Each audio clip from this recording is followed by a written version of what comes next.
Teruntuk kalian yang merasa bahwasanya film Pengepungan Bukit Duri ini yang bagus adalah banyak adegan gebuk-gebukan, lu goblok.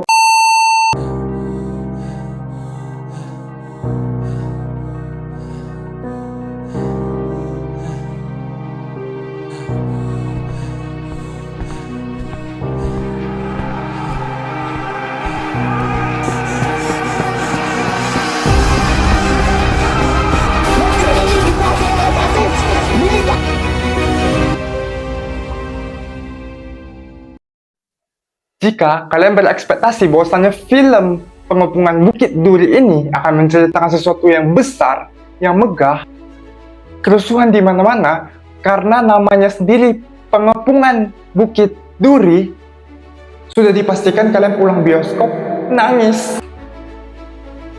Dan teruntuk kalian yang merasa bahwasanya film Pengepungan Bukit Duri ini yang bagus adalah banyak adegan gebuk-gebukan, lu goblok. Bagus lu nonton film The Raid, anjing.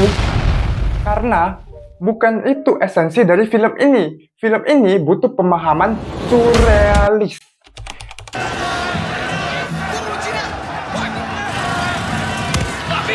Apa itu surrealis? Surrealis itu adalah ide atau gagasan yang tidak terhalang oleh realita. Jadi semua ide yang di pikiran kita itu tidak ada logikanya sama sekali gitu. Gua tahu lo belum paham, gue langsung kasih contoh. Di film ini ada salah satu karakter guru yang dia sangat ceria, tapi dia mengajar di sekolah full dengan anak-anak yang bandel yang tidak bisa diurus dan tidak bisa diatur. Secara logika ini tidak mungkin. Tidak mungkin ada guru seperti itu. Tapi disinilah letak surrealismenya. Maknanya, lu harus paham ini semua untuk enjoy film ini. Gitu. Gua akan mereview film ini dari segi makna dan juga ceritanya. Kenapa? Karena kalau kita lihat dari DOP-nya, dari pengambilan shot-nya, teknisnya, gua nggak bisa komen lagi. Bagus. Sudah bagus. Gua hanya ingin mereview apa yang akan kalian dapat di film ini gitu. Kita mulai dari aktornya. Sudah biasa, kalau Joko Anwar bikin film, itu aktornya akan diberikan background atau latar belakang. Jadi mereka dikasih kertas, dikasih note, latar belakang mereka itu bagaimana, dan aktornya dibiarin bebas untuk mengenal karakternya bagaimana. Nah, disitulah letak di mana aktor akan mendalami peran. Kita gak usah kaget kalau misalnya kita melihat karakter-karakter di sini, ini terasa hidup gitu. Bukan seperti dari lagi acting. Tapi mungkin kita merasakan, wah, mereka itu sebejat ini ya. Wah, mereka itu sedepresi ini ya. Itu sesuatu yang sudah pasti didapatkan di film ini. Jadi gue gak bakal banyak komen tentang aktornya. Aktornya sudah oke, dan ya gak ada yang bisa dikomen, semuanya sudah on point. Dari karakter yang bejat banget, karakternya depresi banget, semuanya dapet. Ini yang gue mau bahas tentang surrealisme tadi yang gue jelasin di awal. Nah, di film ini banyak sekali unsur-unsur yang bermakna. Contohnya apa? Contohnya di awal film, kita tuh masih bisa melihat sinar matahari, masih bisa melihat lapangan luas. Tapi seberjalannya nih film, ini ruangannya tuh akan semakin sempit, dan akhirnya sangat sempit, membuat kita sebagai penonton tuh sesak napas. Nah, bagi yang nggak mengerti, ini bakal apa sih di film? Atau bakal lewat aja. Tapi ini punya makna gitu. Bahwasanya di awal film kita masih dilihatkan oleh harapan. Tapi makin lama event ini berlangsung, semua pikiran, semua ide kita akan semakin terbatas ruangnya.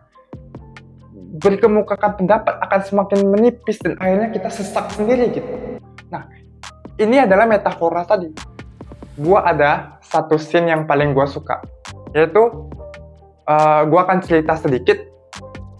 Jadi ada karakter yang bernama Panca. Panca ini suka sama salah satu orang beretnis Tionghoa.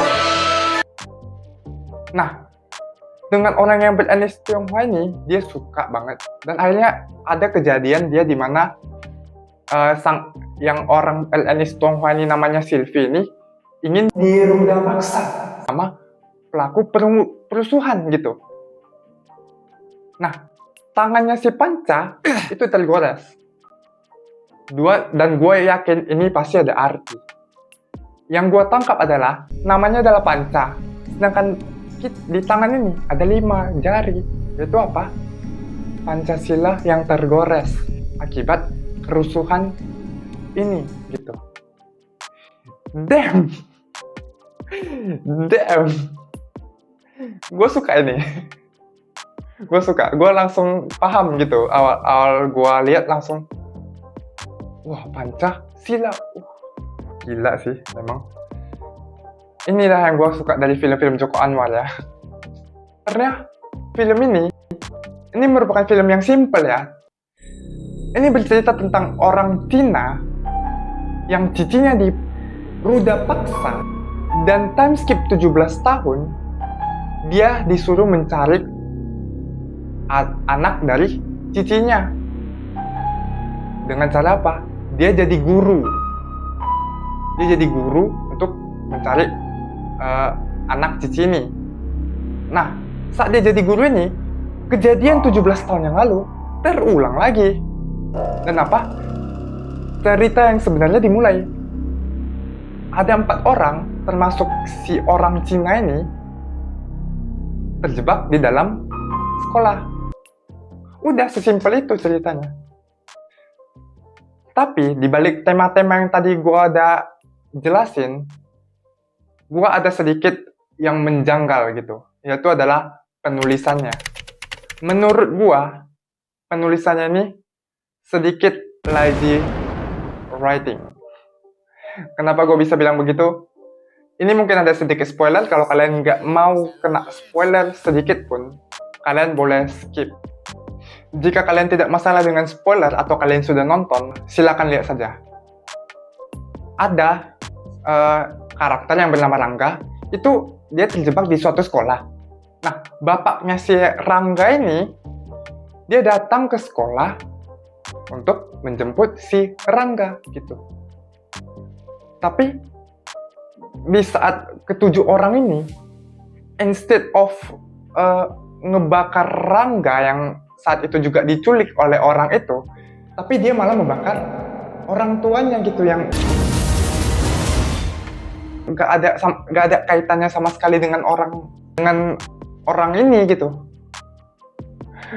Disinilah letak kejanggalannya gitu. Gue bingung, mixed feeling sebenarnya. Gue mau posisikan gue itu sebagai penonton yang mana, surrealisme atau reality.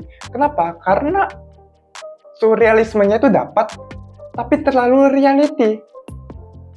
Kenapa? Karena di build up itu serealitas mungkin. Di build up di film ini realitas. Ya gue paham sih kenapa Joko Anwar itu memilih untuk di tengah-tengah gitu. Ya karena gak bakal ada yang nonton kalau misalnya ini full realisme. Karena otak orang Indonesia itu belum nyampe ke situ. IQ-nya itu belum bisa untuk menerima film yang surrealisme total gitu. Tuh. Akhirnya apa? Dibuatlah adegan-adegan yang realitas. Dan itu menurut gua cukup oke, namun patah. Ada lagi di mana scene dia itu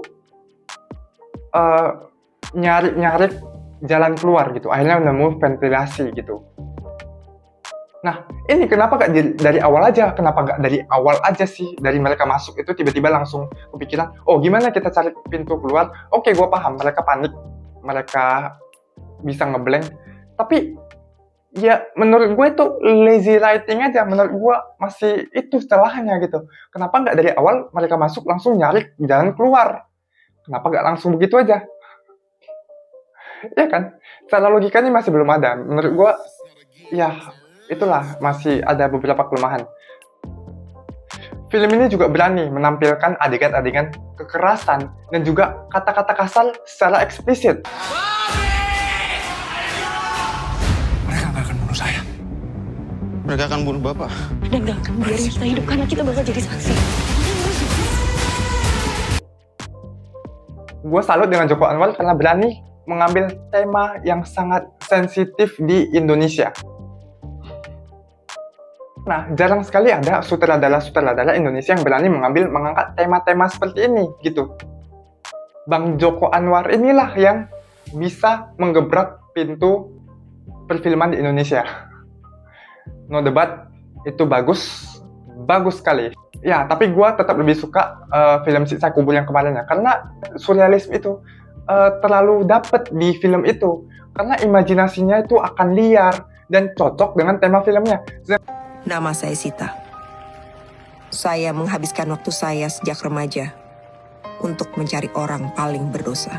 Film ini, gue merasa film ini belum cocok untuk mengangkat tema surrealisme yang sebenarnya gitu. Dan akhirnya apa? Dan akhirnya patah. Jadi gue menyarankan kalian kalau mau menonton film ini, kalian jangan menggunakan logika kalian. Kalian lakukan imajinasi kalian. Kenapa? Karena Joko Anwar ini sendiri selalu menggunakan teknik-teknik atau penceritaan yang dimana kita itu harus berimajinasi gitu. Ya kalau kalian berpikir bahwasanya film ini akan happy ending dan endingnya jelas, kalian salah total. Karena endingnya di sini adalah menggantung. Alias kita nggak tahu apa kelanjutannya dari event ini gitu. Nggak ada dijelasin. Ada lagi, gue kasih contoh lagi nih, dimana saat event pertama kali ini bermula, itu ada scene-scene ruda paksa dan juga kekerasan. Itu cut-nya itu nggak enak sama sekali kalau kita perhatikan gitu. Ada scene-nya udah mau mulai, tapi di-cut sama Bang Joko Anwar. Time skip 17 tahun. Kurang patah apa lagi tuh. Tapi itulah bentuk ruang-ruang pemikiran imajinasi kita. Jadi segala sesuatu scene itu muncul, itu pasti ada melambangkan sesuatu. Contohnya aja ada seperti pensil jatuh dan diinjak. Itu mengartikan bahwasannya di film ini mengatakan bahwasannya pendidikan itu sudah hancur total kalau misalnya kejadian ini beneran terjadi di Indonesia ini. Jadi skor dari film ini adalah 8/10. Gue masih taruh ini di angka 8 karena gue merasa masih bisa lebih baik. Mungkin dari positioning dari film ini mungkin bisa diperbaiki lagi. Dan gue rasa kalau positioningnya udah jelas, gue bisa di angka 9 mungkin. Karena film ini ya film gebrakan baru itu di dunia entertainment. Oh ya, jika kalian mau follow IG gue, silakan di follow aja. Gue akan membahas, mungkin akan men-share apa yang menjadi karya gue. Gue akan update film. Jadi gue kalau nonton film, gue akan buat story di sana biar kalian bisa lihat first impression gue terhadap story itu gimana. Oke, gue Clarence Alia, pamit undur diri. See you again.